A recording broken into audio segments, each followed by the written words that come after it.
Итак, друзья, добро пожаловать на нашу конференцию «Мост».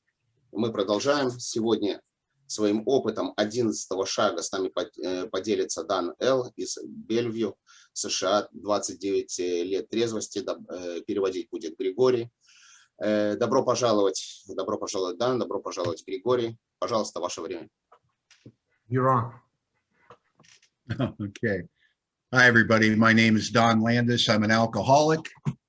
Всем привет, меня зовут Дан Лэндис, я алкоголик. Yeah. Give you some information. I've been sober since September 16th, 1991, which makes me 29 years sober. Дам вам немножко информации. Я трезвый с сентября 1991 года, что делает меня 29-летним по трезвости. I got sober at age 31. I am now 60 years of age. Я протрезвел, когда мне было 31 год, а сегодня мне 60.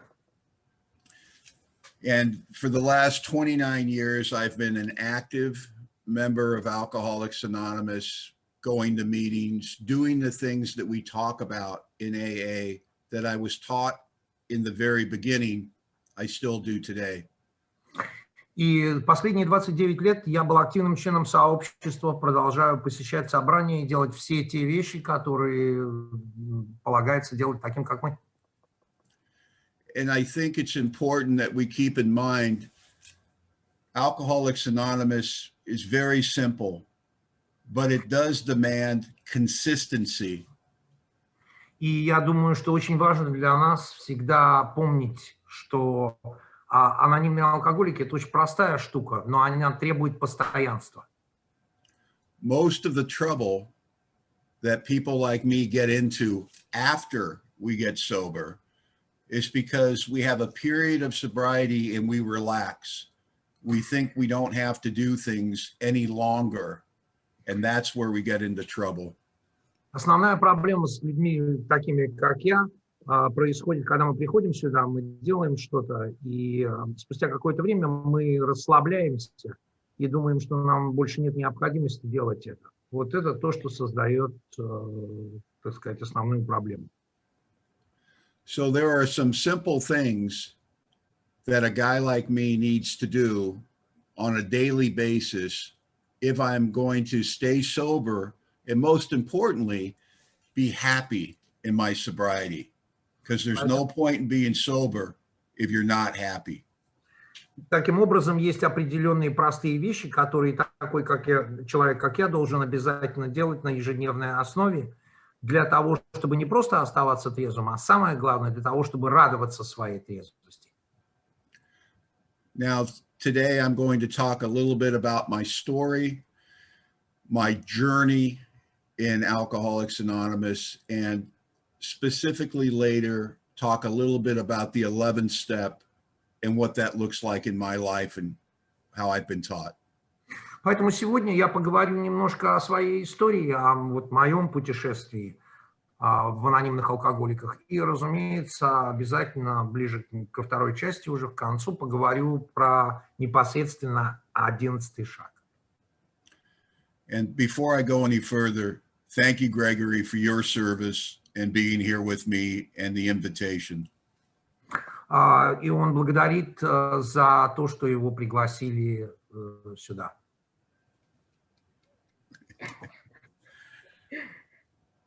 So like most folks, I started drinking young. There was no trouble, and I loved the effect produced by alcohol. Так что, как и большинство, я, в общем-то, начал пить довольно молодым, никаких неприятностей не было, и я получал огромное удовольствие от того эффекта, который давал мне алкоголь. What alcohol did for me is it took all the things that I suspected or I hoped were true about me that I never was able to connect with, and suddenly it opened the door to those things. Алкоголь сделал для меня следующее. Он взял все те вещи, которые я подозревал о себе, о которых я как бы догадывался, но никак не мог их сделать неотъемлемой частью своей жизни. И вот именно алкоголь позволил мне сделать это. when I'm young, 17, 18, 19, 20 years old, when I'm young, this is the simple way to put it. I like myself better, how I feel with a couple of drinks in me, better than I like myself sober. Самое простое, как это можно донести, когда я был молодым, 17, 18, 19, 20 лет трезвости, я любил себя и нравился себе гораздо больше после того, как опрокидывал несколько стаканчиков. Early in my drinking, there's no trouble, and I feel smarter, funnier, more confident, braver. I like everything that comes out when I take a couple of drinks. В ранней стадии, когда не было никаких последствий от того, что я выпивал, все как бы становилось лучше. Я был смешнее, я был веселее, я был смелее, я был красивее. То есть все было прекрасно. In Alcoholics Anonymous, we talk about alcoholism as a progressive disease. The progression for me was very quick. В анонимных алкоголиках мы говорим об алкоголизме как о прогрессирующем заболевании. Эта прогрессия для меня развивалась очень быстро. And progression is misunderstood. Some people think it's that you drink more often, you drink longer, but that's not progression.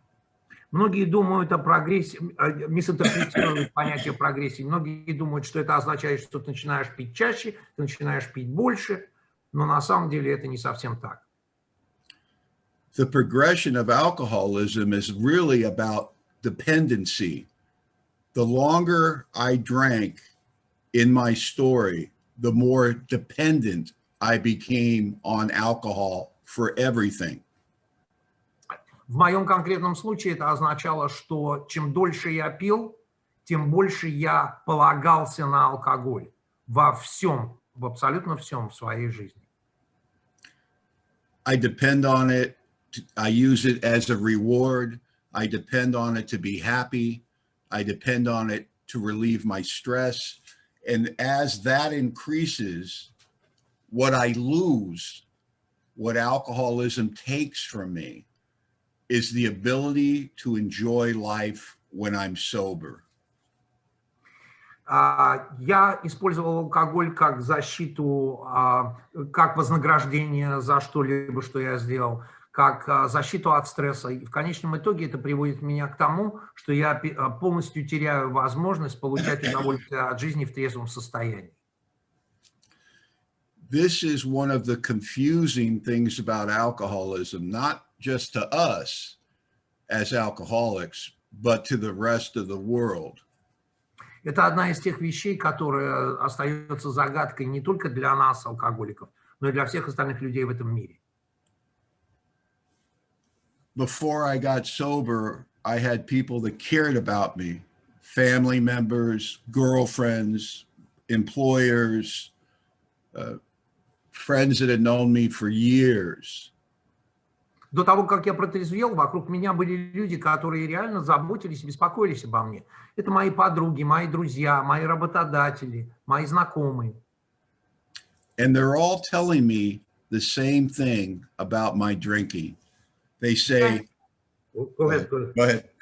Greg, go ahead. И все они говорили мне одно и то же про мое употребление алкоголя. Sorry, go ahead.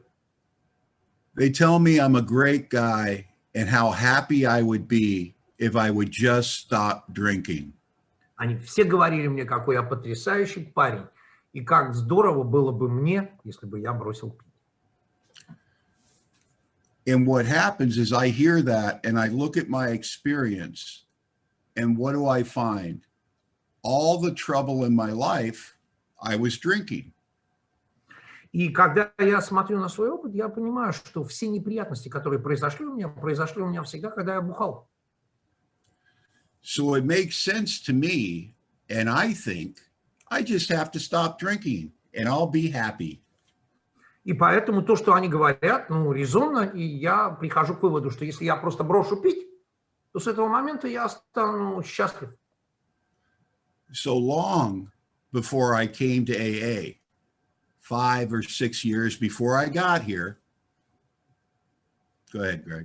Поэтому задолго до того, как я пришел в анонимные алкоголики, лет за 5, за 6 до этого, I started to try to stop on my own and was very surprised that even if I was able to stop for a short period, how miserable I was being sober. я стал предпринимать попытки бросить пить. И вы знаете, я был безумно удивлен тому, как в течение кратчайшего времени после каждой очередной попытки я находил себя в совершенно ужасном состоянии. This is what becomes difficult for me. I'm convinced if I stop, I'll be happy, but I'm not happy. Now what do? If I drink, my life is terrible. If I don't drink, I'm miserable. Итак, мы приходим к тому, что я обнаруживаю, что я не получаю никакого удовольствия от трезвой жизни. И для меня становится ловушкой, я не знаю, как быть. Мне и пить мне вроде бы как нельзя, потому что у меня неприятности. А когда я не пью, я в совершенно ужасном состоянии. And what started for me lasted about 5 or 6 years, where I was constantly trying to stop. And then I would get so miserable, I would go back to drinking. And then I would stop and get miserable and go back to drinking. Drink, sober, drink, sober, drink, sober. 5 or 6 years. Вот где-то лет 5-6 в моей жизни продолжался вот этот ужасный цикл. Я останавливаюсь бухать, мне становится тошно, я снова иду пью, потом я снова трезвею для того, чтобы снова бухать, для того, чтобы снова трезветь, и для того, чтобы снова бухать. Лет 5-6 вот таким образом. This process of doing battle with my alcoholism is exhausting, and it starts to break a guy like me down. I start to lose hope. I start to believe I'm never going to get sober. Этот процесс ужасно изнуряющий. И именно потому, что он вот такой вот, он изматывает меня настолько, что я теряю надежду. Мне реально начинает казаться, что я никогда не смогу протрезветь. And that's how I arrived in Alcoholics Anonymous, in a state best described as hopelessness. И вот таким образом я и появился в анонимных алкоголиках. То есть в том состоянии, которое у нас называется безысходное, безнадега.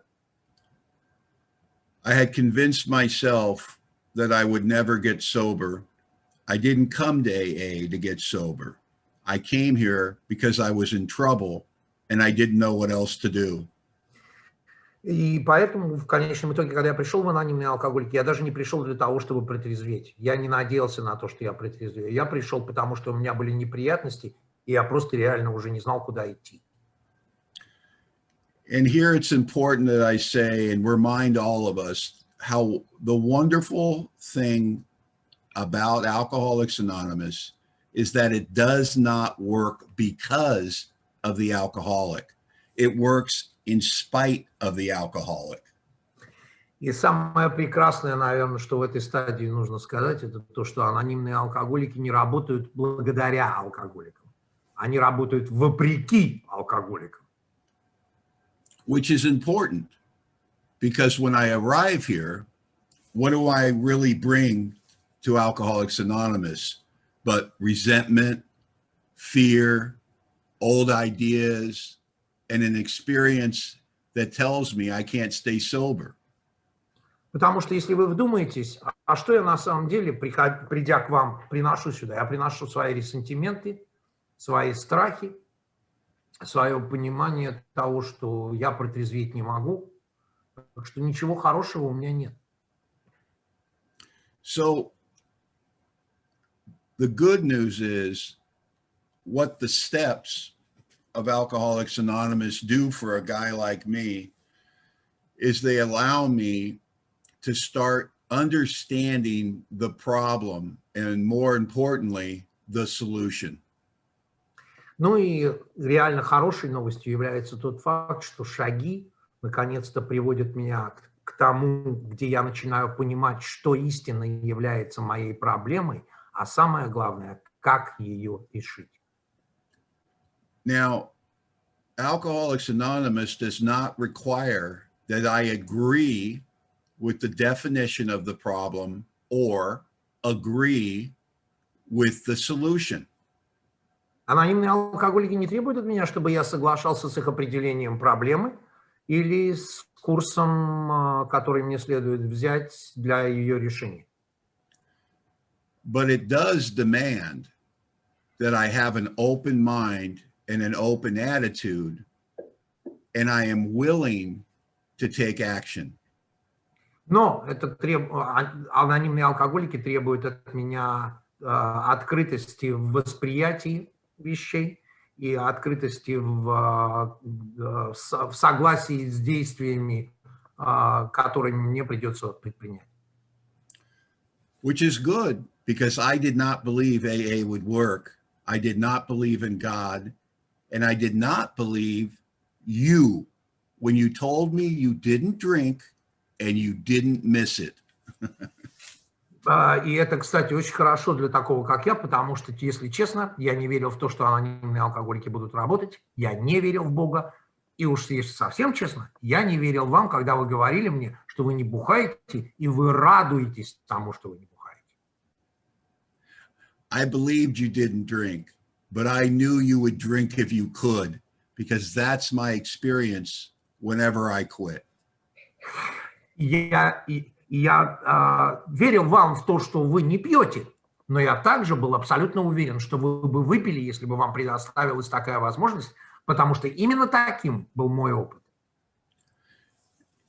You know, here's the secret that I carried as an alcoholic, that I think all of us carry when I came to AA. It's very simple. I hate the way I feel when I'm sober. And the reason we keep it secret is it's embarrassing and shameful in light of what has happened in our life. И на самом деле вот секрет, с которым практически все приходят в анонимные алкоголики. Секрет как бы известен, но не оглашается. Гласит он следующее. Я ненавижу то, как я себя чувствую, когда я трезвый. Но говорить об этом вроде бы как постыдно, учитывая все то, что уже произошло в моей жизни из-за алкоголя. So I come to AA, and very early, my second night in AA, a couple of things happened that were very important. Number one, I got a sponsor. Итак, я пришел в анонимные алкоголики, и буквально в течение 2 дней произошли несколько очень важных вещей. Одна из них, первая, я нашел спонсора. I'm of the opinion that having a sponsor in the beginning is more important than having a relationship with God. Я, и это мое мнение, считаю, что в самом начале наличие спонсора даже важнее, чем вера в Бога. When I'm new in Alcoholics Anonymous, this is important because I don't believe in God and nobody tells me I have to. И это особенно важно, учитывая, что когда я новичок в анонимных алкоголиков, я в Бога, например, не верил, но мне никто и не говорит, что я должен в Него верить. Apparently, it's not necessary to believe in God when we arrive here. It is necessary to have an open mind that other people do believe in God, and it seems to be helping them. Выясняется, на самом деле, что нет никакого требования веры в Бога, особенно когда вы пришли в анонимные алкоголики. Но вот в конечном итоге вам придется хотя бы поверить в то, что вот эта вера сработала для тех, кто вас окружает. So I want to explain to you what I had done in my life before AA, trying as hard as I could. Just give you an idea of what my life ends up looking like with my alcoholism when I try to fix it on my own and do the best I can. Поэтому я сейчас попытаюсь вам нарисовать сначала картинку того, как я пытался с этим бороться, и что происходило в моей жизни, когда я пытался справиться с этим сам. I haven't worked for a year. I'm living at my sister's house. I don't have a car. I'm hopelessly in debt. And the police want me with warrants, several. Результат такой. Я в конечном итоге уже год не работаю, живу в доме своей сестры, у меня нет машины, я абсолютно в безнадежнейшей долговой яме, и кроме этого меня полиция ищет по целому ряду дел. And I laugh because I destroyed my life through my drinking, and I did it with nobody helping me. That was all me. Я смеюсь, потому что я разрушил свою жизнь вот таким образом, абсолютно сам. Мне никто в этом не помогал. And why I did it, I was surrounded by people that loved me, that were trying to help me. И пока я это делал, вокруг меня были люди, которые любили меня и всячески пытались мне помочь. But that's alcoholism. It is more powerful than human power. More powerful than me, my mother, my sister, my girlfriend, the police, doctors. More powerful than human power. Но это и есть алкоголизм. Это сильнее меня, это сильнее моей матери, это сильнее моей возлюбленной, это сильнее моих друзей, это сильнее полиции, это сильнее врачей. Это за пределами человеческих сил. I wake up every day when I'm drinking with the same thought. That thought is in the room with me. Я просыпаюсь каждое утро с одной и той же мыслью. Эта мысль моментально. Вот я проснулся, и она вместе со мной в комнате. And the thought is, not tonight. Please, not tonight. I have to stop. I am aware, I am not ignorant that my life is not turning out well. It's not any fun anymore at the end. I want to stop, but can't. И мысль очень простая. Только не сегодня, только не сегодня вечером. Пожалуйста, мне необходимо остановиться, я больше так не могу. Это не то, что я не понимаю. Я понимаю, что происходит. Я больше не могу так продолжать. So let's all agree that when we get to Alcoholics Anonymous, we do not have an information problem. We have a lack of power problem. We all are aware that we're in trouble. Поэтому давайте хотя бы согласимся в одном сразу, что когда мы приходим в анонимные алкоголики, у нас нет недостатка информации, у нас недостаток силы. And it's important that we remember this as we go forward in the recovery, that information is nice, it makes us feel smart, but it does not supply solution to what is wrong with us. Поэтому всегда следует помнить, что информация штука нужная, она хорошая, это дает нам определенный интеллектуальный, так сказать, базис, но она сама по себе не решает проблемы. I personally know guys in AA that have been trying to get sober for 20 years. They know every word in this big book of Alcoholics Anonymous by heart, and they can't get sober. Я лично знаю людей, которые в сообществе анонимные алкоголики уже 20 лет и больше, которые вот в этой большой книге знают каждое слово, знают, на какой оно странице, но при этом по-прежнему не могут оставаться трезвыми. So they can talk about the information, they just don't know how to take action about the information.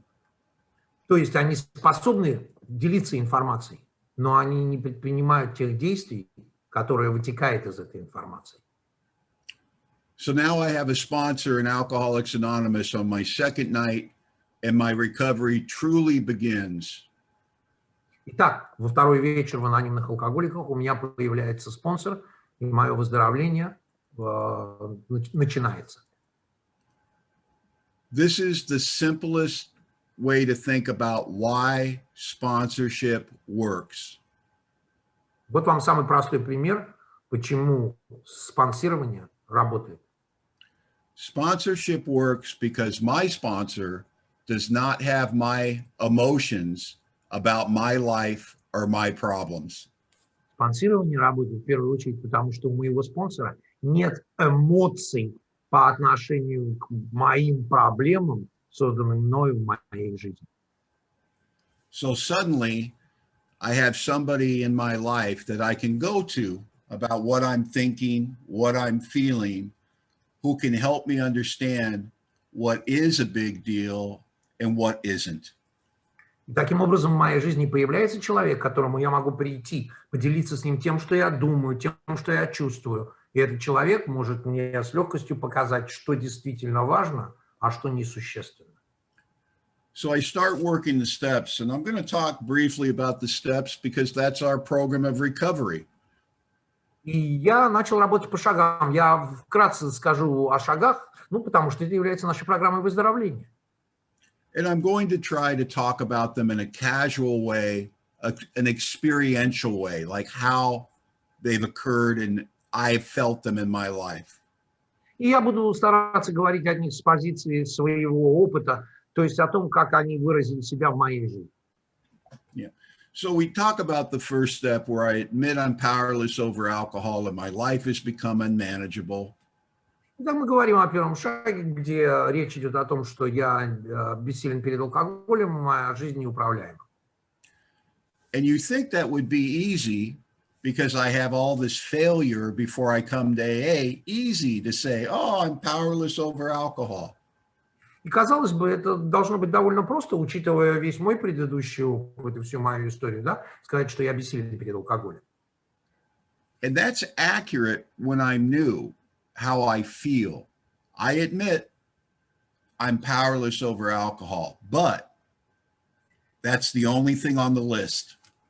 Я могу вам сказать, что это просто признаться в том, что да, я действительно бессилен перед алкоголем. Но в моем списке это, пожалуй, единственное.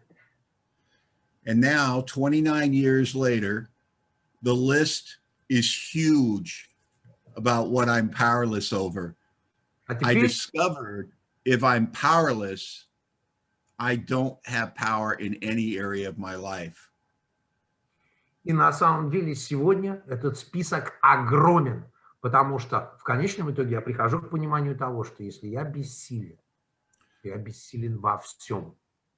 But because I'm selfish and I have a big, big ego, поскольку я эгоистичен и у меня огромное эго, the way that I find that out, how do you find out you're powerless in your relationships, powerless with your business life, powerless with your family? How do you find that out? Вот как вы узнаете о том, что ты бессилен в своих взаимоотношениях с близким человеком, бессилен в своем бизнесе, бессилен еще в чем-то? Как вы об этом узнаете? The way I found out is I tried to run or control those areas of my life sober in AA and had no success. Я узнал очень просто. Я попробовал управлять всеми вот этими аспектами своей жизни, уже будучи трезвым в анонимных алкоголиках. И безуспешно. Yeah. The first step demands I get rid of an old idea. Первый шаг требует того, чтобы я избавился от одной из старых идей. The old idea is that I think I'm a wonderful human being. I just drink too much. If I can stop drinking, I'll be kind and wonderful and honest and just a terrific person.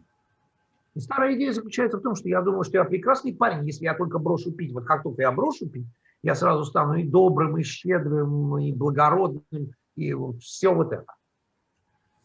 But I got sober in AA, and what I discovered is you took the alcohol away from me, and I was still the same guy. I still was dishonest. I still was angry. I still was judgmental. I thought the alcohol was the problem. But you take it away from me, not only do I not get better as a person, I feel worse. Но выяснилось, что как только забрали у меня алкоголь, когда я пришел в анонимные алкоголики, я по-прежнему демонстрировал нечестность, я по-прежнему демонстрировал злобу, я по-прежнему демонстрировал все те отрицательные факторы своей жизни, которые имели место быть. Только еще в дополнение к этому, поскольку алкоголь у меня забрали, я еще и чувствовал себя хреново. So I begin to suspect that this thing called alcoholism is about a lot more than just drinking or not drinking. Вот таким образом я пришел к пониманию того, что алкоголизм – это гораздо большим, нежели о том, чтобы пить или не пить. Now, the second half of the first step, as we refer to it, my life has become unmanageable, is going to be more of a problem. Вторая часть, так называемая, первого шага, которая говорит о том, что моя жизнь неуправляема, она будет уже несколько более, так сказать, заслуживать несколько большего внимания. And the reason it's going to be a problem is I look at all the things that are wrong in my life, and I think that's the unmanageability, and I think it's because of the alcohol. И проблема в первую очередь создается в связи с тем, что я смотрю на это, да, и я понимаю, что моя жизнь становится неуправляемой, но я-то думаю, что это именно потому, что в ней присутствует алкоголь. Turns out that the unmanageability we talk about in AA is how my life goes when I run it myself, drunk or sober. А выясняется, что в анонимных алкоголиках с этим делом очень просто.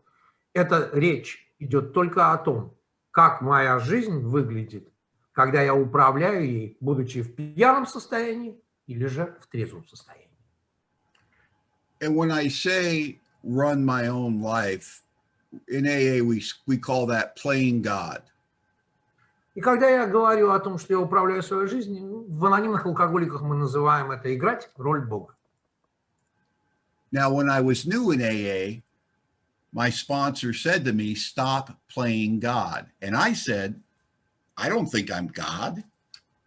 Когда я был в начале этого пути, мой спонсор сказал мне, перестань играть роль Бога. Я сказал, я не думаю, что я Бог.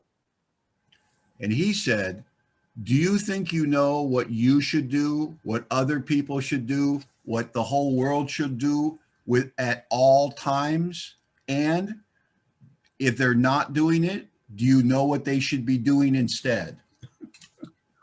Он задал мне вопрос, он сказал, а ты знаешь, что другие люди должны, ты думаешь, что ты знаешь, что другие люди должны делать, что ты должен делать, что все вокруг должны делать, и как вообще все должно происходить, и когда люди не делают это, ты, так сказать, замечаешь это?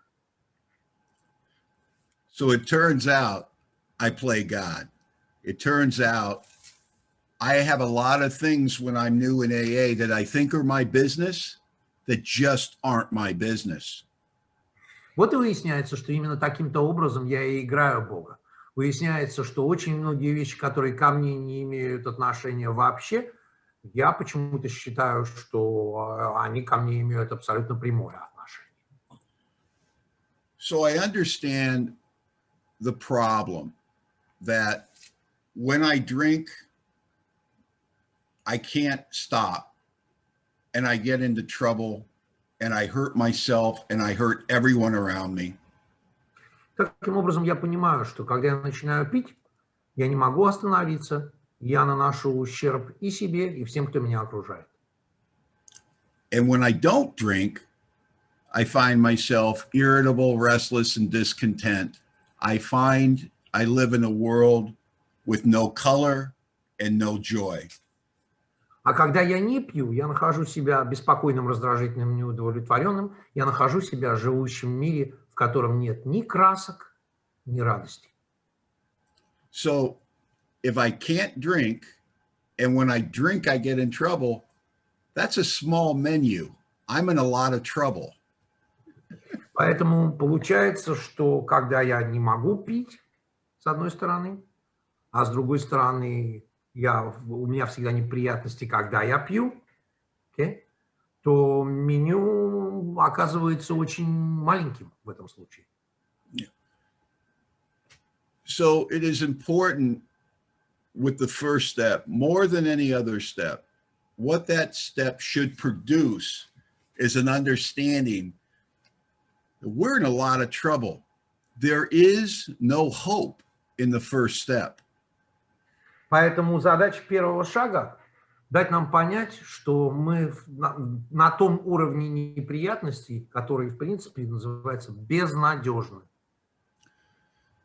What the first step promises me is I'm going to drink again unless something big happens in my life, some new power comes in, something changes in a big way, I will drink again. I've lost the power of choice.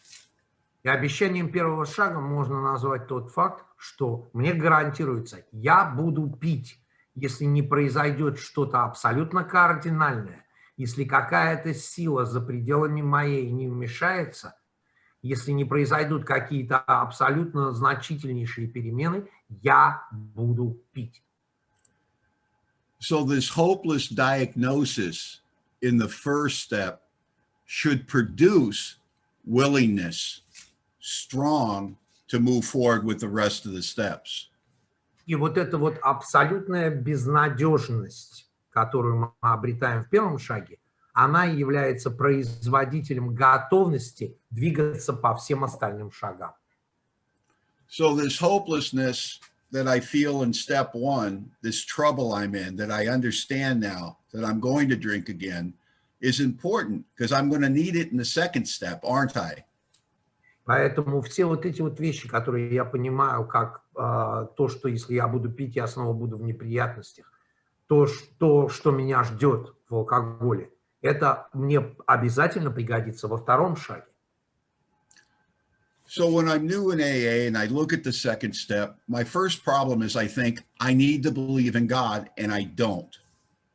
Самой первой моей проблемой, когда я новичок в анонимных алкоголиках, и я смотрю на второй шаг, мне начинает казаться, что я должен верить в Бога. Но это не так. And my sponsor said, no, no, no. You don't have to believe in God.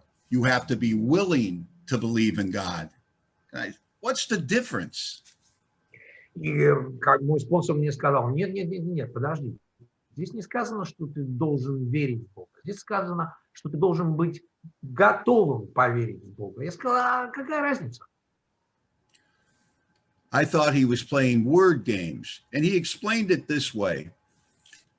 If you found yourself in the desert and you were going to die of thirst, but you ran into a sign that said, go that way and you will find water. And you looked and could see nothing, just a sign saying, go that way and you'll find water. Если мой спонсор обрисовал это так, он сказал, вот представь себе, что ты в пустыне, и ты умираешь от жажды, и ты вдруг видишь знак, который сказано, иди вот этим путем, и ты найдешь воду. Ты смотришь, ничего не видно, но знак, указывающий, что надо идти туда, и там ты найдешь воду. Вот он перед тобой. Now you can do one of two things at that point. You can say, I don't believe you, sit down and die of thirst. Ты можешь сделать первую вещь. Ты можешь сказать, я не верю в это, сесть возле этого знака и умереть там. Or you can start walking. And what you walk with is faith, because you don't know. Или же ты можешь начать двигаться туда, куда показывает сайн. А двигаешься ты в этом случае с верой. And as you walk towards this water that you don't know exists or not, you say to yourself, I hope it's true. I really need it to be true. И ты двигаешься в этом направлении и говоришь сам себе: я очень надеюсь, что это правда, я очень надеюсь, что так оно и есть. And that turns out to be the second step. That we take the second step on faith. We start walking towards the solution, not knowing that it exists, but hoping that it does. И именно таким образом структурирован второй шаг. Он построен на вере в то, что решение есть на другом конце нашей темы. Now, what does that look like in terms of action in Alcoholics Anonymous? А как же это выглядит с точки зрения тех действий, которые мы должны принимать в анонимных алкоголиках?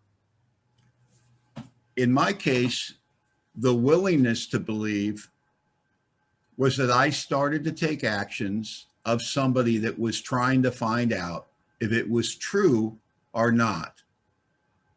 А для меня лично это означало, что я начал предпринимать те действия, которые предпринимает человек, который хочет знать, это правда или это неправда. То есть двигаться в этом направлении. I started to pray in the morning.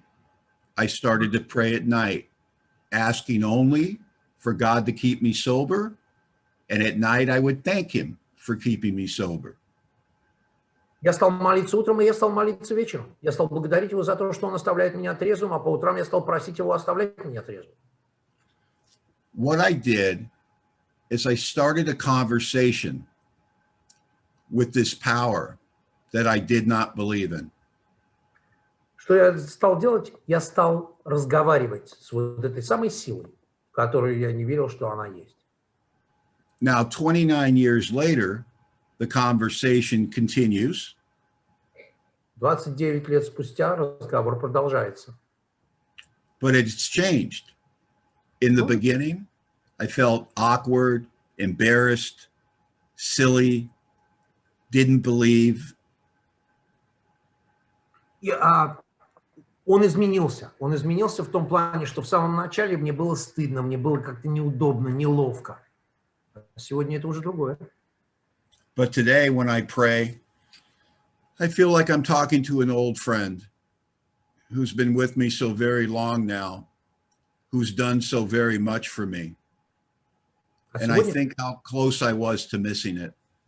А сегодня, когда я молюсь, я беседую со старым другом, который все это время был возле меня, который столько сделал для меня, и всю любовь и дружбу которого я мог бы упустить. And luckily, in Alcoholics Anonymous, we're surrounded by people that have already taken that journey, that already have a relationship with this power. And that's very helpful. И что важно, что в анонимных алкоголиках мы окружены людьми, которые уже двигаются по этой дороге, предприняли это путешествие. И это очень существенно. Because everyone I talked to when I'm new that's been here a while, whose life has gotten better, who's enjoying their sobriety, you all say the same thing. Oh, it's because of God, it's because of God, it's because of God, it's because of God. And I think you can't all be lying. Потому что, когда я разговариваю с теми, кто побыл здесь уже какое-то время, я от всех слышу одно и то же. Это все благодаря Богу, это все благодаря Богу, это все благодаря Богу. Я начинаю понимать, что не может же быть, что все врут. So I start to think, well, maybe if it happened for them, it could happen for me. Because I identify with you, I've begun to trust you. Поэтому в какой-то момент я начинаю думать, что если это произошло для вас, это может произойти и для меня. Ибо идентификация уже произошло, и теперь у меня есть причины верить вам. The reason I'm willing to believe in your solution is because I identify with your problem. Причина, по которой я начинаю доверять вашему решению, это потому что я идентифицировал себя с вашей проблемой. When you describe your alcoholism to me, I know we're the same. Потому что когда вы описали свой алкоголизм мне, я понимаю, что мы одинаковые. So I think that maybe your solution will work for me. Поэтому я думаю, что ваше решение может сработать для меня. So now I move forward with the steps. Таким образом, Go ahead. no, go ahead. I move forward with the steps and I start to look at the third step. Таким образом, я начинаю двигаться по шагам, а это приводит меня к тому, что пора посмотреть на третий шаг. Now, the third step scares the hell out of a lot of people. Третий шаг пугает очень многих. Don't be worried. It's not a big deal. It's only a decision. В этом нет ничего такого, ребят, там нечего бояться. Это всего лишь решение. And here's the simplicity of the decision. И вот как просто это делается. I just make a decision that I want what you have. Я просто принимаю решение, что я хочу то, что есть у вас. And what do you have? You're sober, you're happy, you're joyous, you're free, you've been released from the bondage of self. You make sobriety look good to me. А что вы имеете? Вы радостные, вы счастливые, вы свободные. Вы освободились от оков своего же я, от своего эго. Поэтому я смотрю на вас, вы свободны. So if I want what you have, it makes sense that I will have to do what you have done to get it. Поэтому, разумеется, ну, мне для того, чтобы получить то, что есть у вас, придется сделать то же самое, что и вы. Это очевидно. So all I'm really doing in the third step is I'm making a decision to have a relationship with this power that you talk about all the time in Alcoholics Anonymous. Поэтому все, что я делаю, я принимаю решение иметь взаимоотношения с вот той самой силой, о которой вы постоянно говорите в анонимных алкоголиках. And although I want a relationship with this power, I don't know how to do that. And I don't know what that'll look like. And that simply is steps 4 through step 9 is the process. И хотя я хочу эти взаимоотношения, я не очень понимаю, как они должны выглядеть. Но для того, чтобы обрести вот этот опыт, мне придется посвятить себя шагам с 4 по 9. Это и есть процесс. And so what steps 4 through 9 are designed to do is not fix my life. Шаги с 4 по 9 не созданы для того, чтобы исправить мою жизнь. That is not the purpose of the steps. The purpose is that as I go through them, I will have a relationship with this power. Их целью не является исправить мою жизнь. Целью этих шагов является то, что когда я двигаюсь через них, да, я обретаю взаимоотношения с вот этой самой силой. It turns out that the relationship I will have with this power is what repairs and changes my life. Выясняется, что именно вот эти взаимоотношения с силой более могущественной, чем я, и исправят мою жизнь. And this is important for a guy like me to remember because I'm impatient, aren't I? И это очень важно для такого, как я, помнить такое, потому что, ну, я же нетерпелив. Most of us in Alcoholics Anonymous suffer from these thoughts of, I should be better than this by now, or it should be getting better faster than this. Большинство из нас ловили себя на мыслях о том, что мне должно быть уже лучше, чем мне сейчас, и это должно двигаться гораздо быстрее, чем это двигается. And that's unfortunately part of being selfish and self-centered. I'm impatient. It's one of the biggest ways that my selfishness shows up. И это неотъемлемая часть моего эгоизма и эгоцентризма. Это один из вещей, в которых идет яркая демонстрация моего эгоизма. Я нетерпелив. When I am living in self-will, automatically the most important thing in the universe is how I feel. Когда я живу вот в этом состоянии своего эгоизма, единственная важная и самая важная вещь – это то, как я себя чувствую. And if that's true, I'm going to have a really bad day if everything has to be right for me to be happy. И должен вам сказать, что если это так, то в основном у меня будут очень плохие дни. Если все должно быть абсолютно идеально для того, чтобы у меня был хороший день. So there's a couple of things I have to be convinced of before I can go forward with the steps. And I have to be convinced of them in step 3. Поэтому есть несколько вещей, в которых я должен быть уже убежден на этот раз для того, чтобы двигаться дальше. I have to be convinced, one, that I'm the problem. Первое, в чем я должен быть убежден, это в том, что я являюсь проблемой.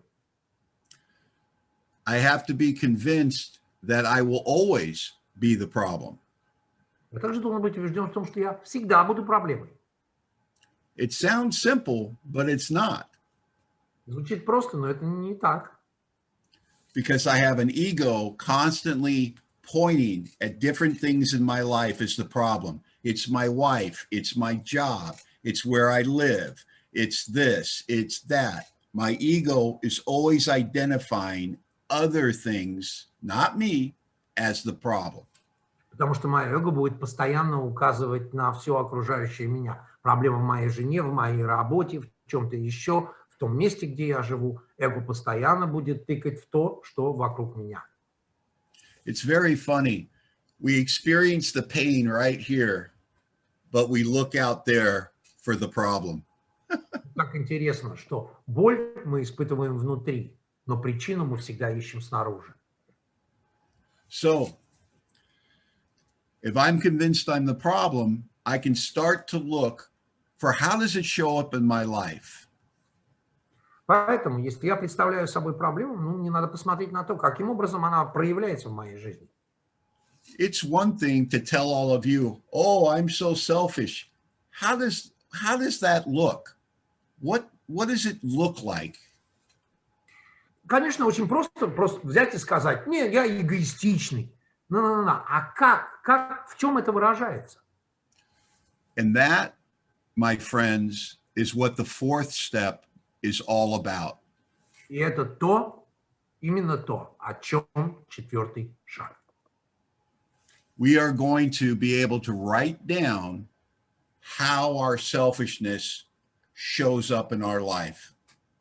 Мы сможем написать то, как наш эгоизм проявляется в нашей жизни.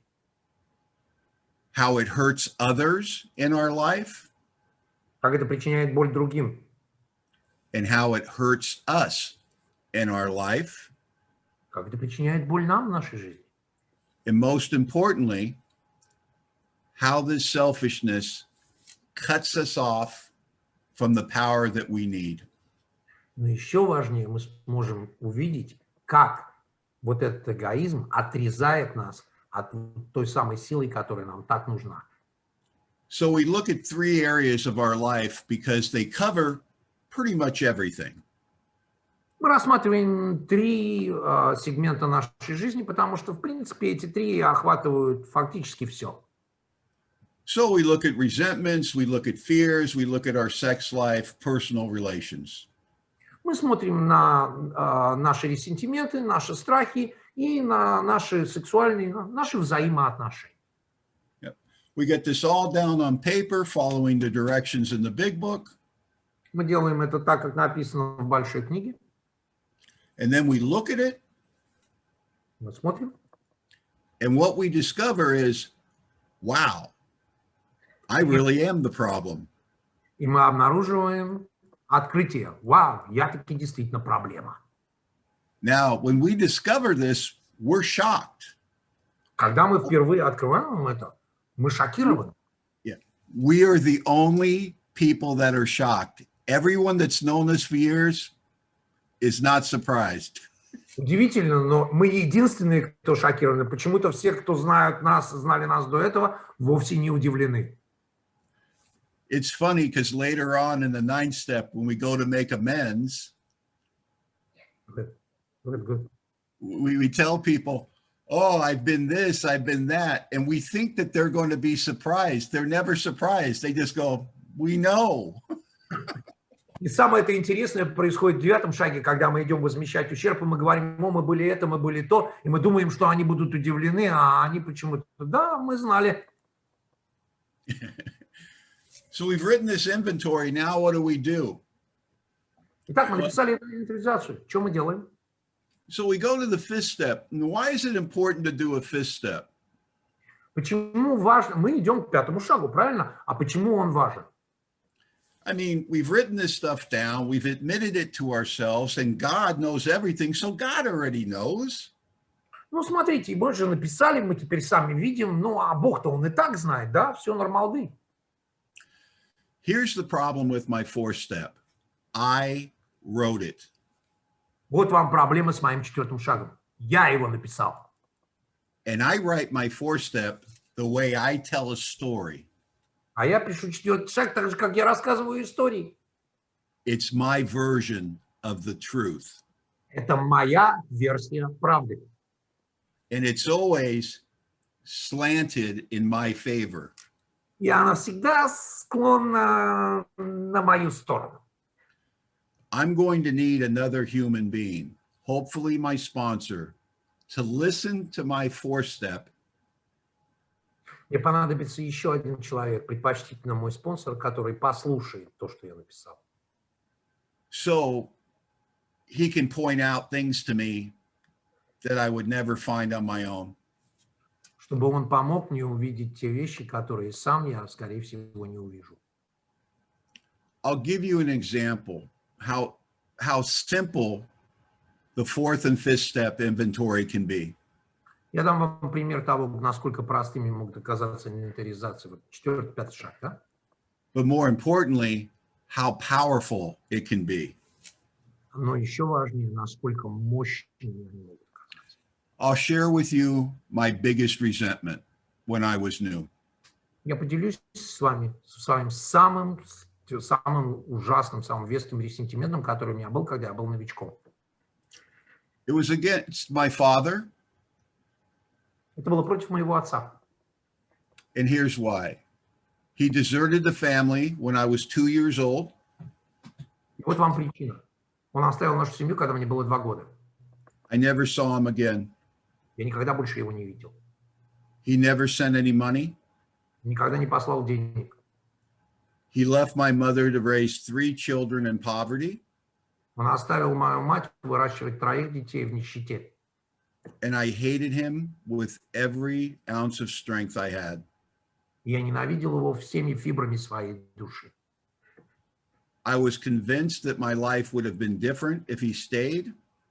Я был абсолютно убежден, что моя жизнь была бы иной, если бы он остался. And I blamed him for everything that was wrong with me, including my alcoholism. Я обвинял его во всем неудачном, что произошло со мной, включая мой алкоголизм. So in inventory, we briefly write 3 columns. И в инвентаризации для начала мы сначала пишем 3 колонки. Column 1, who am I resentful at? My father. Первая колонка. На кого у меня ресентимент? На моего отца. Column 2, what's the cause? He left and never came back. Вторая колонка. Причина. Он ушел, никогда не вернулся. Column 3, what do I think it affects? My whole life. Третья колонка, что я думаю, это задевает, в моем случае, всю мою жизнь. Now in the fourth column, we're supposed to write what we did wrong. I didn't write anything, nothing. What did I do wrong? I'm 2 years old. В 4-й колонке мы должны написать, что мы сделали не так. Ну, а что я мог написать? Я не писал ничего, мне что было, 2 года, я ничего не так не сделал. And that's as far as I could get with that resentment. But in the fifth step, I tell my sponsor all of this. И это лучшее, что я мог, конкретно я, сделать с этим ресентиментом. Но в 5-м шаге я поделился этим со своим спонсором. And he says, you didn't write anything for the fourth column. What did you do wrong? А мой спонсор спросил меня, подожди, ты ничего в 4-й колонке не написал, а ты-то что не так сделал? And I got furious with him. And I said, "Are you kidding me? I was 2 years old. What could I have possibly done wrong?" И я, честно говоря, разозлился на нее. Я сказал, ну ты что, совсем с ума сошел? Мне было 2 года. Что я мог сделать не так? And he said this to me: "How old were you when your father left?" И он спросил меня, а сколько лет тебе было, когда отец ушел? I said, "I was 2 years old." And he said, "How old are you now?" Я сказал, мне было 2 года, когда он ушел. Он говорит, ну хорошо, а сколько тебе сейчас? I said, "Well, I'm 31." And he said, "So you let a guy who you've never really known dominate your life for the last 29 years?" И вдруг он сказал мне следующее. Он сказал, то есть ты дал человеку, которого ты даже не знал, доминировать твою жизнь в течение 29 лет. When he said it, I saw it for the first time. И когда он это сказал, я впервые осознал это. And at that moment, the possibility of getting over the resentment was born. И вот в этот момент возможность преодоления ресентимента родилась. This is why we do a fifth step. Now, the big book has a warning about this. It says, we usually find a solitary self-appraisal insufficient, which means we won't see enough.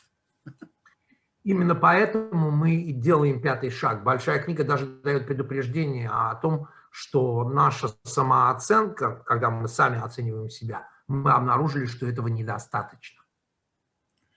So we get all this down in the 4th step, we share it in the 5th step, and now what do? We go to steps 6 and 7. And all you have to remember about step 6 and 7 is this. И все, что, значит, закончив с 4-м, 5-м шагом, мы переходим к шагам 6-му, 7-му, а в них единственное, что вам следует помнить, это вот что. In the same way, you couldn't do anything about your drinking, you can't do anything about these defects of character. Точно так же, как вы ничего не могли сделать по поводу вашего пьянства, вы ничего не можете сделать по поводу ваших дефектов характера. Now, just like your drinking, you may understand them, you may not want to do them anymore, you may admit that they're harmful. Точно так же, как с пьянством. Вы можете понимать, чем они являются. Вы можете понимать, что это такое, и вообще из-за чего это, и почему это. Но это ничего не дает. But just like alcohol, there's no power there. Information is not solution. Information is not power. Именно так же, как с алкоголем. Это всего лишь информация. Информация – это не решение. И информация не является силой. I wasted a lot of time in my sobriety trying to fix myself. It didn't work. Я потратил огромное количество времени в своей трезвости, пытаясь исправить сам себя. Это не работает. I'm going to save you a lot of time. Я помогу вам сэкономить много времени. And I'm going to give you the secret to step 6 and 7. Дам вам секрет 6-го, 7-го шагов. Take all that energy that you've been spending trying to be a better person. Возьмите всю вот эту энергию, которую вы тратите на то, чтобы попытаться быть лучше как индивидуум. And move that energy into improving your relationship with God. И вложите эту энергию в ваши взаимоотношения с Богом. It turns out that when I am simply trying to live my life the way I think God would have me live it, Выясняется, что когда я просто пытаюсь жить свою жизнь так, как Бог хотел бы, чтобы я ее жил, just asking that very important question, what would God have me do? просто спрашивая, продолжая задавать вопрос, а что Бог хотел бы, чтобы я сделал? When I do that, in that moment, or for those moments, my character defects are removed. Получается, что вот в момент, когда я делаю это, хотя бы на тот момент, Дефекты And why характера. is that? А почему? Говорят. And the reason that is very simple. I can't serve two masters at the same time. А вопрос почему? А потому что я не могу служить двум господам одновременно. I can't serve God and serve self simultaneously.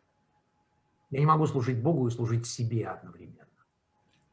So when I'm simply trying to do what I think God would have me do, I'm not involved anymore. My character defects are not in play. Поэтому, когда я просто пытаюсь делать то, что я предполагаю, Бог хотел бы, чтобы я делал, мои дефекты характера не фигурируют, они вне игры. Now, our own experience proves this out once we're sober a little while. Наш опыт всегда докажет это, особенно если мы побыли трезвыми какое-то время. Because we are human and perfectly imperfect, Поскольку мы люди и идеально не идеальны, we will make mistakes and we will hurt people. We will hurt the feelings of people. We will be inconsiderate. We will be selfish occasionally. мы иногда будем причинять боль другим людям, мы будем неучтивы, мы будем вести себя, совершать ошибки, то есть мы будем делать все те вещи, которые свойственны людям. Now, when we look back to see what went wrong, there's always one thing present. We weren't thinking about God, ever. Если мы оглядываемся на любую из этих ситуаций, одну вещь мы обнаружим всегда. В тот момент, когда это произошло, мы не думали о Боге. Это без исключений. In sobriety, I've never said something or done something I regretted and looked at it and said, and I was connected to God. Never, not once. В трезвости ни разу не случилось, что я сожалел о чем-то, натворил что-то, и, оглядываясь назад и анализируя это, был готов сказать: «О, я в этот момент просто задумался о Боге». So we begin to understand that one day at a time means a lot more than we don't drink one day at a time. Поэтому мы начинаем понимать, что по одному дню, только сегодня, да, имеет гораздо более глубокое значение, чем просто не пить только сегодня. More importantly, it means one day at a time, I have to find a way to stay connected to this power. Это просто означает, как самое главное, что быть подключенным к этой силе вот только сегодня. So in steps 6 and 7, we stop trying to fix ourselves. Так что в 6 и 7 мы перестаем пытаться исправить сами себя. We're improving our conscious contact with God. Мы стараемся усилить наш осознанный контакт с Богом. Because now on a daily basis, we give our problems over to Him. Потому что теперь ежедневно мы несем наши проблемы Ему. And we look at steps 8 and 9. И начинаем смотреть на 8 и 9 шаги. The good news about step 8 is you've already done it, most of it. Самая лучшая весть по поводу 8 шага, это, он фактически уже сделан. Во всяком случае, его основная часть. It turns out that the list of people that we've harmed comes right out of our 4-step inventory. Выясняется, что этот список приходит как раз из инвентаризации 4 шага. Now, this is good news because it saves us time. Это хорошая вещь, потому что это сохраняет нам кое-какое время. But it's bad news because we wouldn't have written down so many names on our resentment list if we knew we'd have to make amends to them later. А плохой новостью, разумеется, является тот факт, что мы бы, наверное, не написали столько, если бы мы заранее знали, что нам снова придется брать этот список в руки. So one of the questions we should ask ourselves is, why do I make amends? Вопрос, который нам следует задать сами себе: а для чего мы идем возмещать ущерб? Do I do it to get out of trouble? No. Я делаю это для того, чтобы избавиться от каких-то неприятностей? Нет. Do I do it so people forgive me? No. Я делаю это для того, чтобы люди меня простили? Нет. Do I do it so people understand I've changed and I'm now a wonderful person? No. Я иду и делаю это для того, чтобы люди поняли, что я теперь изменился, я теперь вообще шикарный чел? Нет. Now, all of those things may happen, but that's not why we do it. Все эти вещи могут произойти, но это не то, почему мы идем возмещать ущерб. We have to remember at this point, because it's about to get very emotional. Мы должны помнить, потому что это сейчас пойдет на эмоциональную волну. That we are in a process that we started when we made a third step decision of turning our will and life over to God. Мы по-прежнему в процессе, относительно которого мы приняли решение в третьем шаге припоручить нашу жизнь, нашу волю Богу. Steps 4 through 9, they're all connected. С 4 по 9, они все взаимосвязаны. What I'm trying to do in the 9th step is clean up the debris in my life that came from running in a selfish manner. Все, что я пытаюсь сделать в 9 шаге, я стараюсь убрать тот мусор, тот хлам, да, те ошметки, которые появились с ней из-за моей попытки управлять моей жизнью самому. So I go to people, and basically what I'm doing is I'm standing up.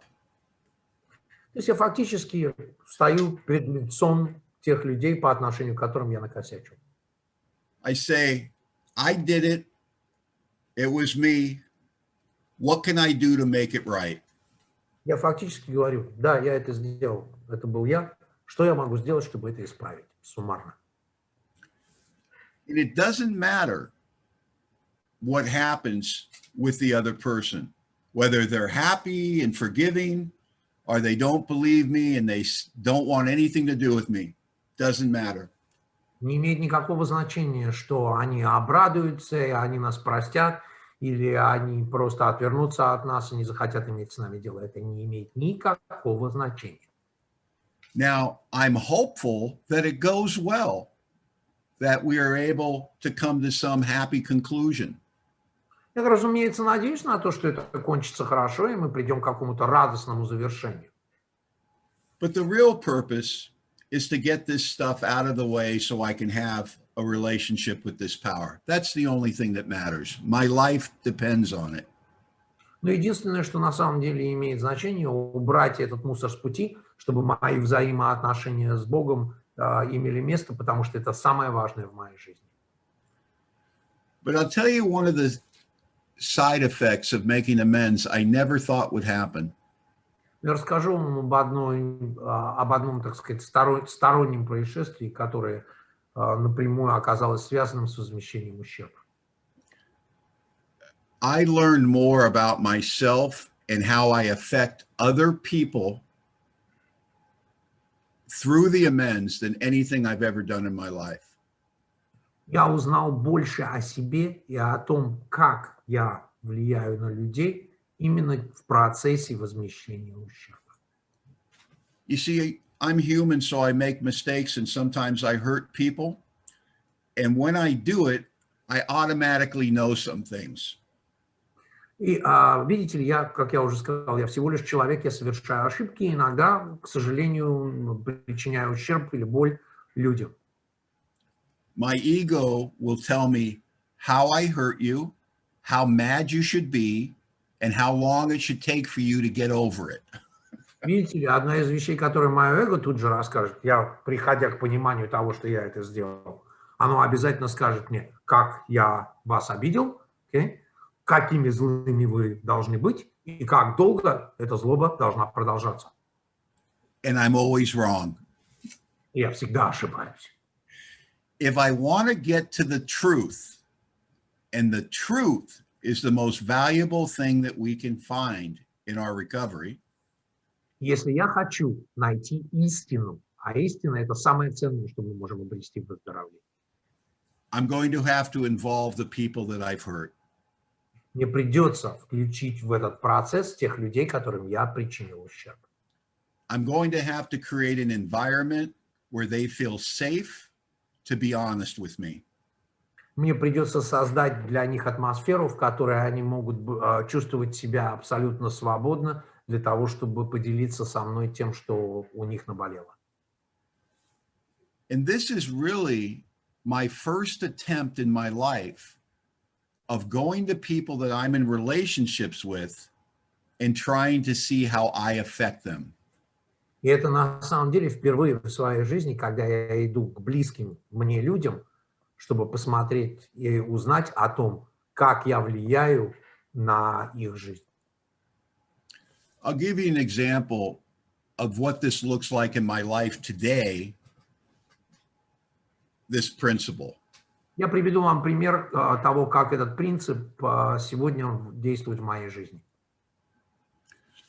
I've been married now for almost 25 years. Я женат на сегодняшний день почти 25 лет. Now, for many years, I was confused in my marriage about what my wife wanted, what would make her happy. В течение многих лет я, честно говоря, не очень понимал, что хочет моя жена и что порадует ее. And I became very confused. Like, what makes a woman happy? What do they need? What's the right thing to say? What's the right thing to do? Very confused. Want to be clear. Я путался все время, что нужно этой женщине, что нужно ей для того, чтобы порадовать ее, как это все вообще должно быть. Я путался все больше и больше. And I never realized that all the answers to all the mysteries were within somebody that was sleeping peacefully next to me every night in bed. And I never thought to ask her. И я никогда не отдавал себе отчет в том, что все ответы на все эти вопросы на самом деле были у того человека, который все это время спал рядом со мной. И все, что мне нужно было сделать, это просто задать ей вопросы. You see, the principles of the ninth step aren't just about apologizing. Видите ли, принципы 9-го шага не в том, чтобы не в прощении как таковом. The principles are about discovery on how we affect people. Один из принципов заключается в том, чтобы посмотреть, как мы влияем на жизнь других людей. When I started to ask my wife questions as though I didn't know the answers, things started changing in our marriage for the better. Когда я стал задавать своей жене вопросы, исходя из того, что я не знаю на них ответов, вот тогда взаимоотношения в этом браке стали меняться. Now, this simple principle can be used in every area of our life, with our employers, with our employees, with our other family members, with our friends, but we don't want to do it because we're afraid of the answer. Этим принципом можно воспользоваться в любых взаимоотношениях, в рабочих взаимоотношениях с нашими родственниками, с нашими друзьями. Но этим принципом не следует пользоваться, если мы боимся услышать ответ. If I really want to change, if I want to become a better person, I will need the help of the people that I'm in relationships with because they see me clearer than I see myself. Если я действительно хочу стать лучше, если я хочу, чтобы вот это улучшение имело место быть, мне придется обратиться к тем, кто близок ко мне, потому что они видят меня с гораздо большей четкостью, чем я вижу сам себя. We first start to understand this when we're sponsored in AA. Мы впервые начинаем понимать это, когда нас спонсируют в анонимных алкоголиках. That our sponsor seems to be able to see us clearly because they don't have our emotions about our lives. Потому что наш спонсор способен видеть нас гораздо четче, у него нет эмоциональной привязки. Well, that works with other people too. So I talk to my boss on a regular basis and I say, how am I doing? Именно таким же образом это работает во всем остальном. Я беседую со своим шефом на работе и спрашиваю, как у меня, как я вообще, как я вам? And he always says, oh, you're wonderful. Oh, you're such a good worker. But I ask, what could I be doing to be better? he always has an answer. И, как правило, если говорить вот в таких общих, они говорят, что ты молодчинка, ты все прекрасно. Но я всегда интересуюсь, а что я мог бы делать лучше? И вот тут вы практически всегда услышите что-то интересное.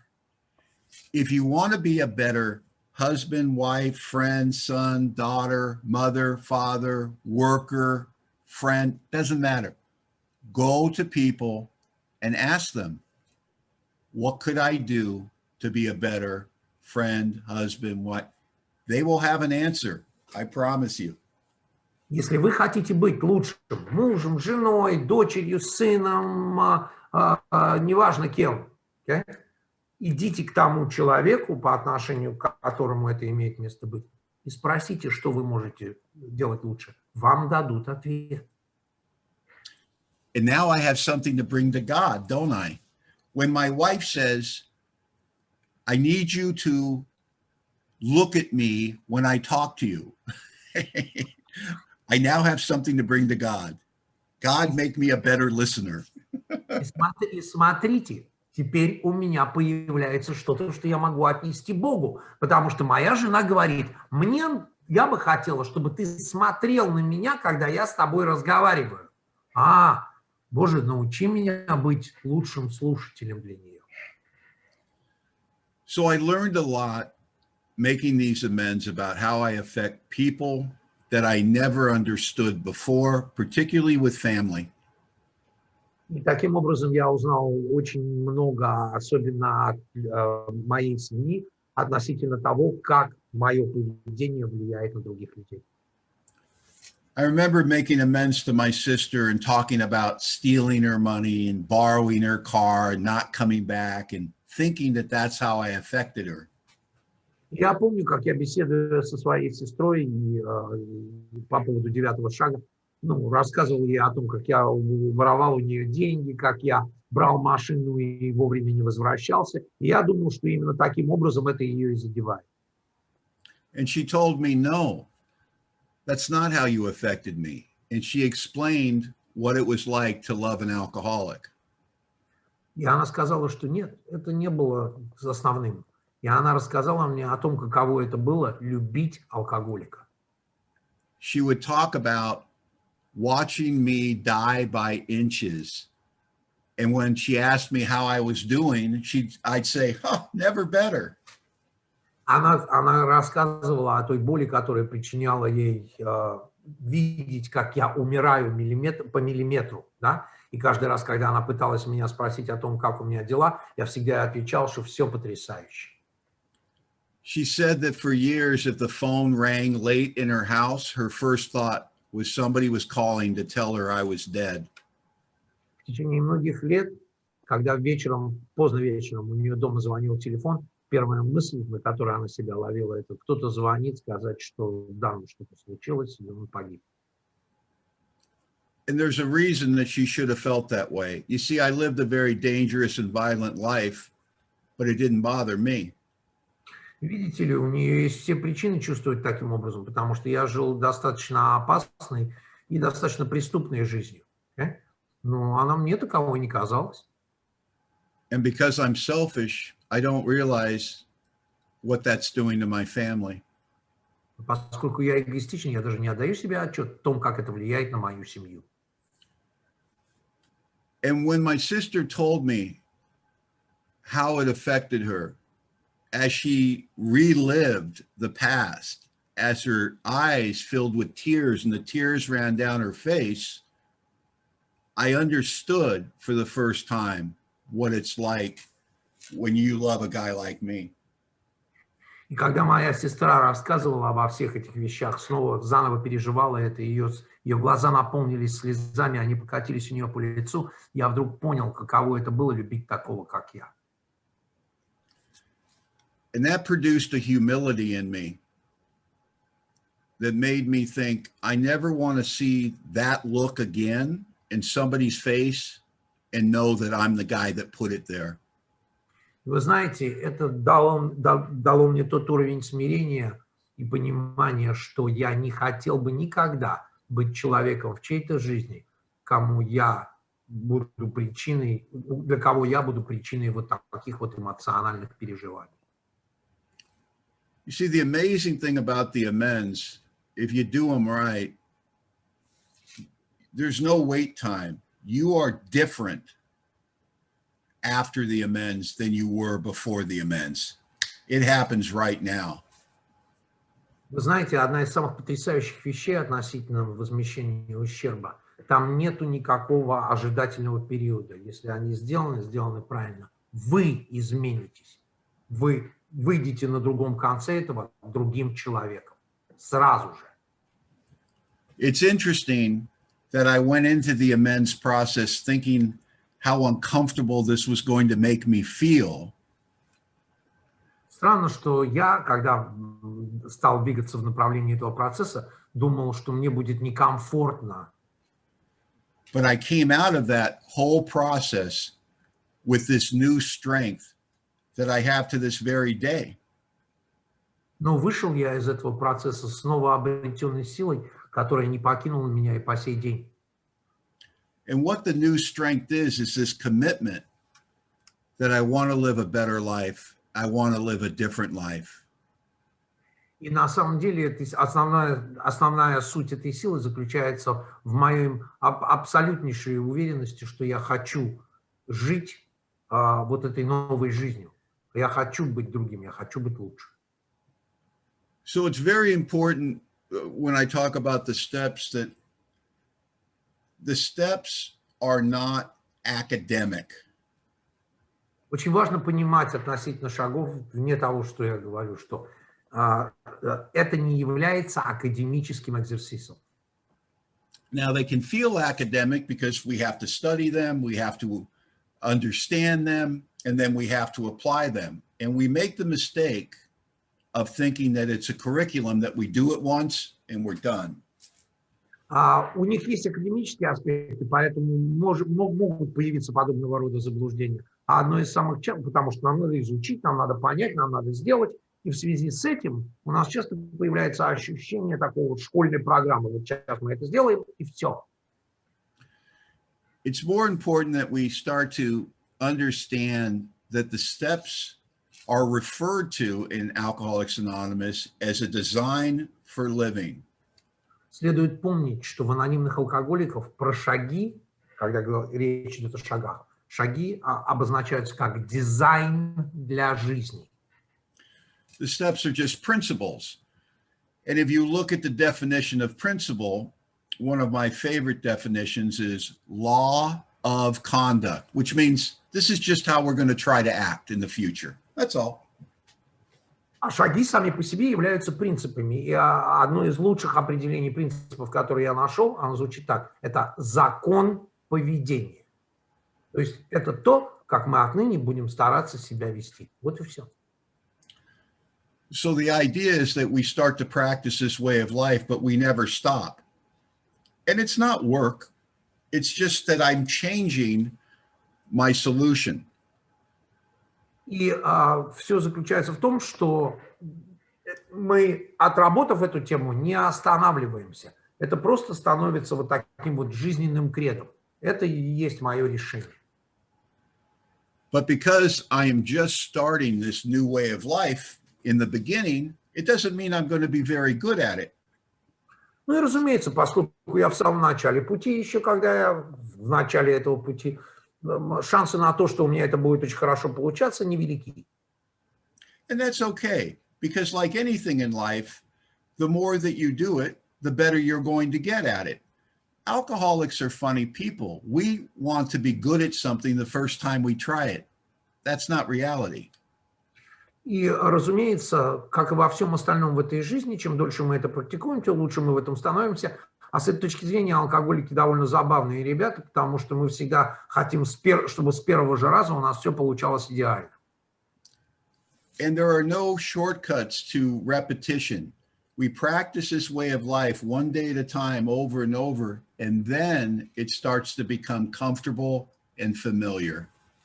И здесь никак не срезать углы. Здесь мы продолжаем просто практиковать это снова и снова и снова и снова и снова до того времени, пока мы вдруг не обнаруживаем, что это стало комфортным и привычным.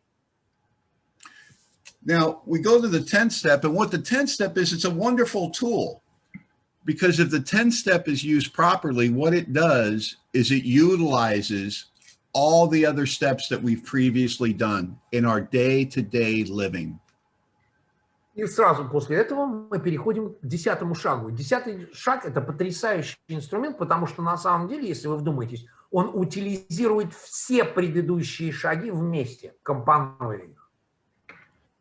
And the directions for the 10th step are very simple. I'm going to continue to do what I learned to do in steps 4 and 5, number 1. И на самом деле директивы к 10-му шагу очень простые. Я буду продолжать делать то, что я делал в 4-м и 5-м шаге. Just every day I'm going to take personal inventory. And I'm going to look for selfishness, dishonesty, resentment, or fear. The same things I looked for before. И так же, как и в 4-м шаге, я буду искать ресентименты, нечестность, негодование, страх. То есть все те вещи, которые я рассматривал в 4-м и 5-м шаге, но я буду делать это ежедневно. When I find these things, I ask God to remove them. So that's step 6 and 7. Когда я обнаруживаю их, я прошу Бога забрать их у меня. Вот вам 6-й и 7-й шаги. I discuss them with somebody. That's step 5. Я обсуждаю это с кем-то, если это требуется. Это 5-й шаг. I make amends quickly if I've hurt anybody. That's step 9. Я быстро возмещаю ущерб или исправляю ситуацию, если что-то произошло. Вот вам 9-й шаг. So you can see how the steps show up in our life on a regular basis. Таким образом, вы видите, как эти шаги начинают демонстрировать себя регулярно в нашей жизни. But behind all of these steps is power. Power. Но за всем этим есть сила. Да-да, та самая сила. And so what we're going to do in step 11 is incredibly important. Поэтому то, что мы будем делать в 11-м, безумно важно. What we're going to do is on a daily basis, we're going to get better at accessing this power. Что мы будем пытаться сделать на ежедневной основе? Мы будем попытаться улучшить наш доступ к этой силе. Now, if we're going to do this for the rest of our life, let's be clear about a couple of things. Если мы собираемся заниматься этим до конца дней наших, давайте-ка мы тут кое с чем определимся сразу. One, it can't be too hard. And two, it's got to be fun. Первое, это не должно быть ужасно трудным. И второе, это должно быть весело. Anything in life that's too hard, at some point we go, it's not worth it. То, что очень тяжело в этой жизни, в конечном итоге мы когда-нибудь обязательно махнем рукой и скажем, бля, оно того не стоит. And anything that's not fun, at some point we go, why bother? А если в этом нет никакого веселья, тоже да ну нафиг. So let's have the right attitude about prayer and meditation. Поэтому давайте мы обретем соответствующее отношение по поводу молитвы и медитации. And I can go over the directions in the big book, but I really want to share about this more about, I'll tell you exactly where I started with step 11 and where I'm at today. И я мог бы поделиться с вами академическими инструкциями из большой книги, но я сделаю не так. Я расскажу вам о том, где я был в начале пути с этой темой и где я сегодня с этой темой. Okay. So I start step 11 very early in my sobriety, and it says prayer and meditation. But the truth is, all I did was prayer. I never meditated. И я начал это практиковать достаточно рано в своей трезвости. И там сказано молитва и медитация. Но я должен вам честно признаться, кроме молитвы у меня не было ничего. Про медитацию я даже не касался. If somebody had come to me and said, do you meditate? I would have said, no, I don't. But I would have been wrong. Если бы кто-то пришел ко мне и сказал, ты медитируешь? Я бы сказал, нет. И вы знаете, я бы ошибся. One of the things that Alcoholics Anonymous asks me to do and demands that I do is get rid of my old ideas. Из вещей, которые требуются в анонимных алкоголиках, они просят и требуются, это чтобы я избавлялся от своих старых идей. And an old idea is any idea I had when I showed up in AA.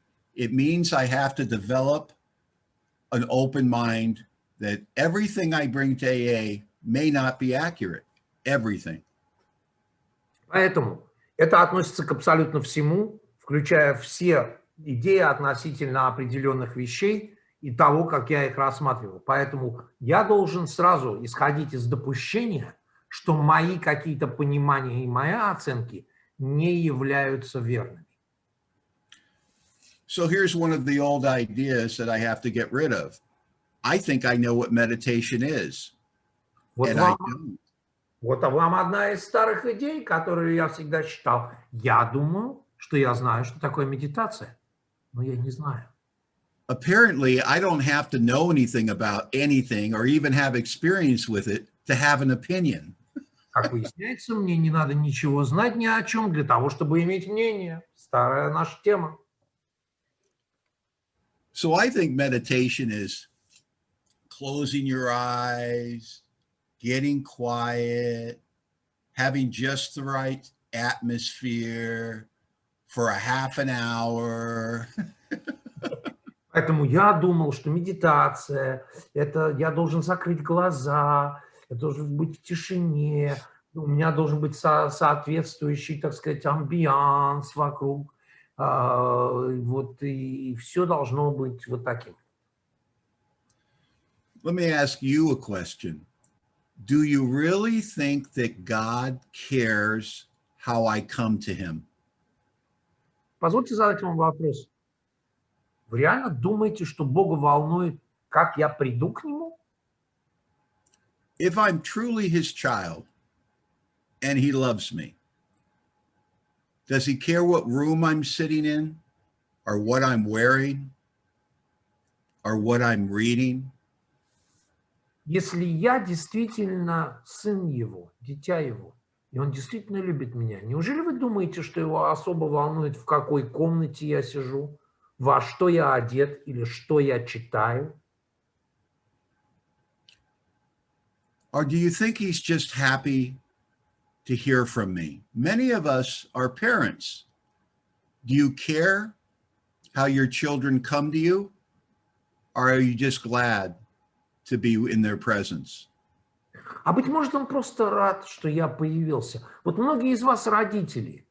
Вас очень волнует, как ваше дитя вдруг проявился, или вы просто рады тому, что он или она проявились? So maybe the beginning of effective prayer and meditation is they take all the rules away. Take all the rules away.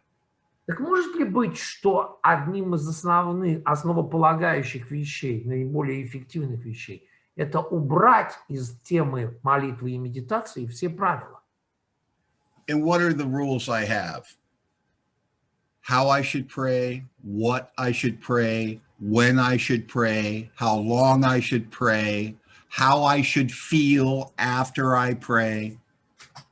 Правила, например, относительно молитвы. Как я должен молиться, где я должен молиться, сколько я должен молиться, какими молитвами и прочее, прочее, прочее. И, особенно важно, как я должен себя чувствовать по окончанию молитвы. I have to get rid of all that and stop judging myself. Мне необходимо избавиться от всего этого и перестать судить о самом себе. I'm only allowed to ask one question of myself. Did I do it or did I not? На самом деле, мне дается только один вопрос. Я либо делал я это или нет. So in the beginning, I pray, but I don't think I'm meditating, but I'm wrong. Итак, вначале я молился, но я не думал, что я медитирую. Я ошибался. I would have told you, yes, I pray. I say good morning to God. I say some set prayers. I say the third step prayer. And that was all true.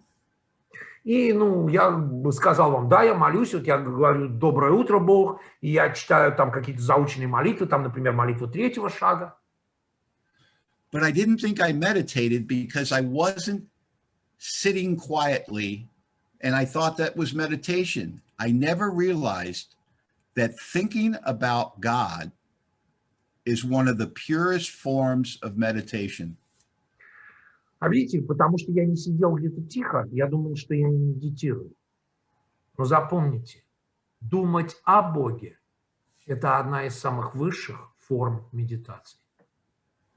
And from the beginning of my sobriety, I've always spent a lot of time thinking about God. In the beginning, it was thoughts like, does he exist?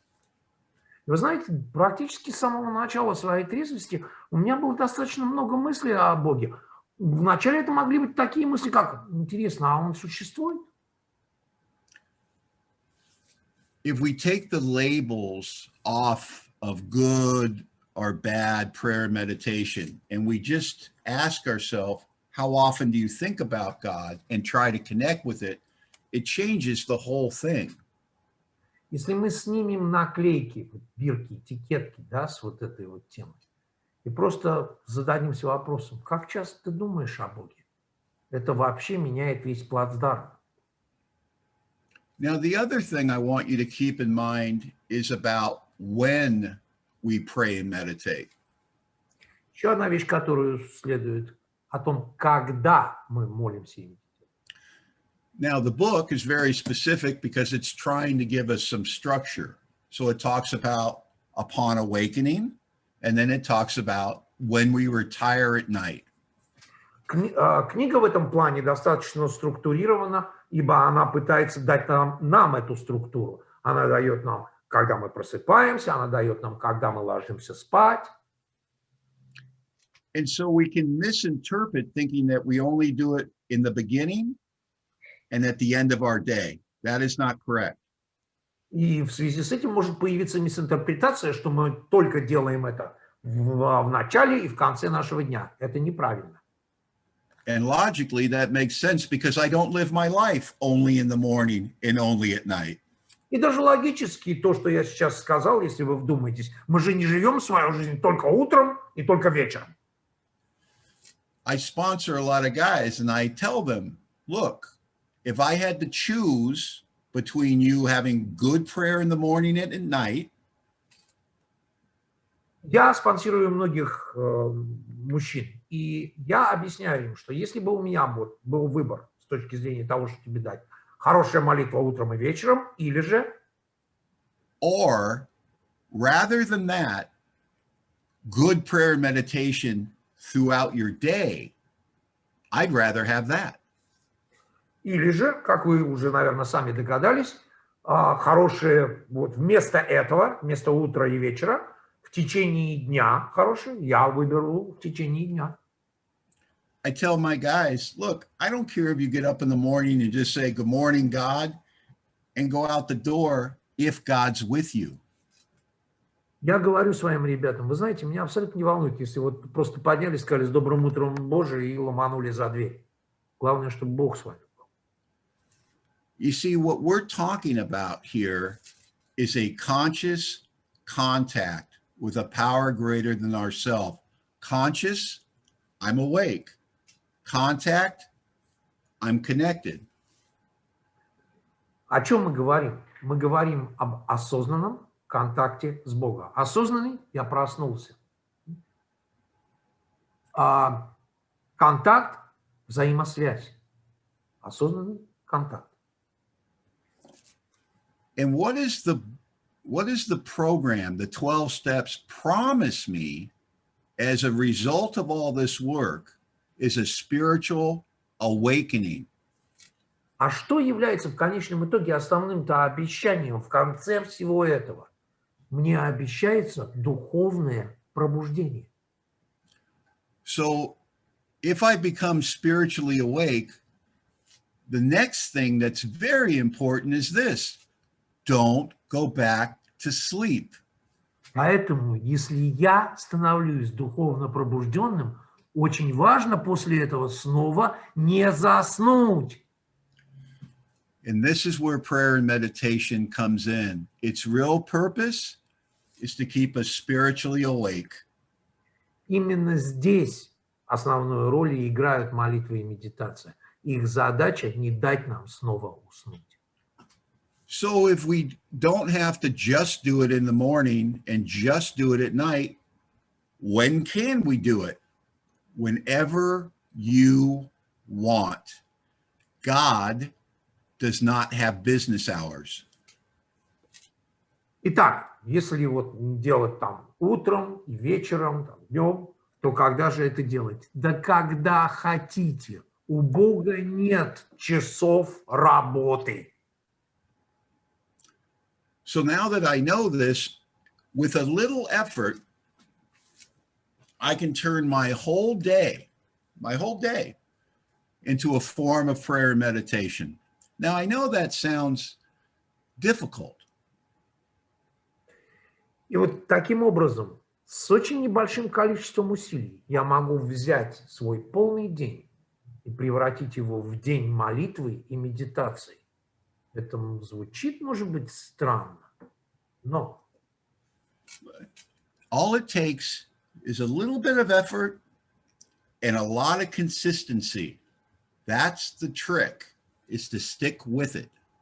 в этом не требуется так уж и много усилий, но в этом требуется постоянство. Постоянство является здесь ключевым. So, in our basic text of Alcoholics Anonymous, it gives a direction that says we pause when agitated or doubtful. Pause or stop, but it uses the word pause. И, как вы помните, нам в течение дня дана инструкция, что мы останавливаемся, мы берем паузу, если мы раздражены или нам что-то непонятно. So let's go with the idea that God lives in that pause. That's the location that you'll find God. Так вот, давайте мы с вами будем исходить из того, что Бог живет в этой паузе. Вот это его локация, это местонахождение. And the language that God speaks in is silence. А язык, на котором он говорит, это тишина. So now in the future, when we want to find God at any time during our day, we simply have to create pause, stop what we're doing. Так что для того, чтобы прийти к Богу в течение даже дня, все, что нужно, первое, пауза, то есть остановитесь, остановите то, что вы делаете. Then we pray for whatever we need in that moment. And then we create silence so we can hear. Потом мы молимся по отношению к непосредственной теме, которая перед нами, с которой нам, так сказать, приходится иметь место быть. А потом мы создаем тишину, в конкретном тексте молчание, чтобы мы могли слышать. So how long does this take in terms of real time? Сколько же это занимает с точки зрения реального времени? It takes what it takes. But for me, I take these little breaks probably 15 times a day. Занимает столько, сколько занимает. Но для меня, лично для меня, сегодня, говорит, я где-то раз 15 на день беру вот эти вот маленькие паузы. This is how I do it. On a basic work day. Вот как я это делаю в обычный рабочий день. Okay. I get in my work truck. I'm in construction for a living. I drive to my office. It takes about a half an hour. Я сажусь утром в свой грузовичок, я работаю в строительном бизнесе, у меня занимает где-то полчаса, чтобы доехать до офиса. While I'm driving, I'm thinking. I'm thinking about work. I think about what I have to do that day. I think about all the challenges. Busy, busy, busy in my head. Когда я еду, я, разумеется, думаю обо всем том, что мне сегодня надо сделать на работе, обо всех тех задачах и делах, которые передо мной. Занятость на высочайшем уровне. I get to work. I turn off the engine, but I don't get out of the truck. Я подъезжаю к работе, я выключаю зажигание, но я не выхожу из машины. I take 3 deep breaths and I close my eyes. Я делаю 3 глубоких вдоха, и я закрываю глаза. And I pray to God. I say, God, I'm at work now, and there's people here that need my help. Give me eyes to see and a heart to feel, and let me do your will. Something to that effect. Я говорю Богу приблизительно, я молюсь, и молитва приблизительно следующего порядка. Боже, я на работе, этим людям, мне надо помочь этим людям. Дай мне, пожалуйста, глаза, чтобы я мог видеть, уши, что называется, чтобы я мог слышать, а главное сердце, чтобы я мог понимать, как я могу быть им максимально полезен. Дай мне направление. And then when my eyes are closed for maybe 30 seconds, I just pay attention to my breathing, thinking about being of service in my life. И пока мои глаза закрыты, где-то секунд 30, я слежу внимательно за тем, как я вдыхаю и выдыхаю, думая о том, как я могу быть в служении в этой жизни. This whole process takes a minute or less. Now I'm ready to open the door, to go into my office, to meet the challenges of the day, because I'm not alone and I'm not in self-will. I am consciously connected to the power. Этот процесс занимает порой даже меньше минуты. Но после этого я готов выходить из машины, идти в офис и быть неотъемлемой частью этой жизни и быть максимально полезным.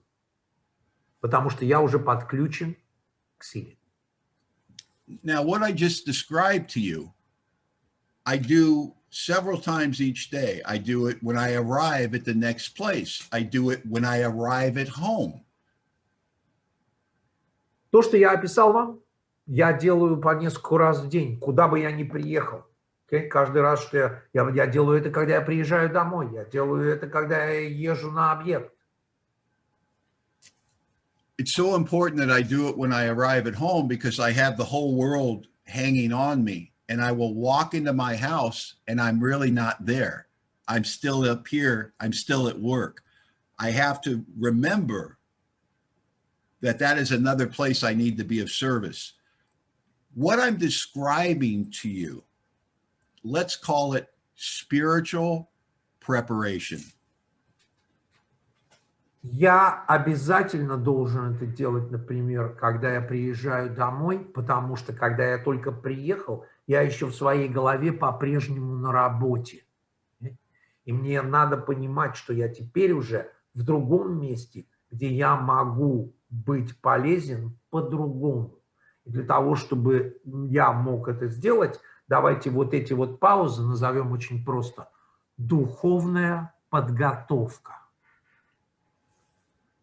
All of us prepare for life. I'm a builder. There's a lot of planning that goes into building. Все мы так или иначе в этой жизни должны к вещам подготавливаться. Я строитель. В связи с этим идет много чего планируется, прежде чем строительство может начаться. I prepare for my finances. I have a lot of bills. I have to know how much money I need, how much is coming in, how much is going out. I prepare there. Мне надо подготовиться с финансовой стороны, потому что там много движений финансовых потоков, да, что приходит, что уходит и так далее. But the question is, how much time, energy, and effort do I put into my most important relationship, my relationship with God? Но вопрос по-прежнему остается.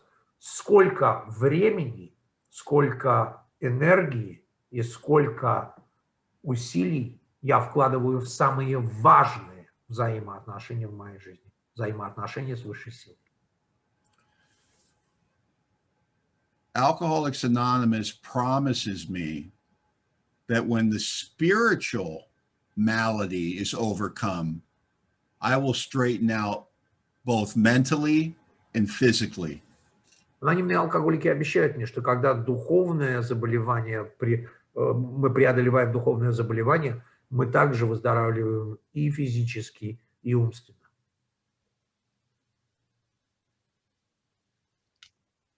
So let's think about this spiritual preparation as we're going to do a little bit of work to be connected before we go into our workplace, into family, into the world.